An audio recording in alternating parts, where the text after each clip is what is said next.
Is the United States preparing for the possibility of China invading Taiwan?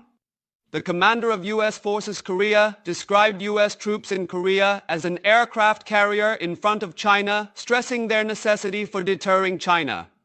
We think of U.S. forces in Korea as being here to counter North Korea. However, there are continuous mentions of China from the U.S. perspective. First, here is a report by Chu Jin-hee. U.S. Forces Korea commander opposed military cuts in a Senate hearing.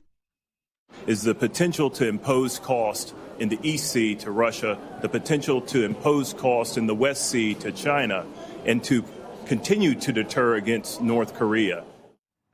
At a symposium, he went further in explaining the strategic necessity of U.S. troops in Korea. The Republic of Korea looks like an island, or like a fixed aircraft carrier floating in the water between Japan and mainland China. It's highlighting how the U.S. forces stationed in Korea are strategically positioned right on China's doorstep to keep China in check. It also hinted at expanding the role of U.S. forces beyond deterring North Korea. U.S. forces in Korea are not only focused on defeating the DPRK, we're also focused on operations, activities, and investments in the region.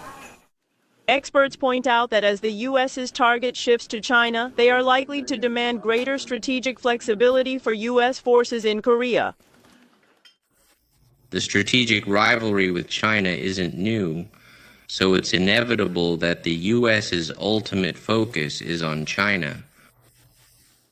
The changing nature of U.S. forces in Korea will inevitably impact the U.S.-South Korea alliance, necessitating a careful response from the new government.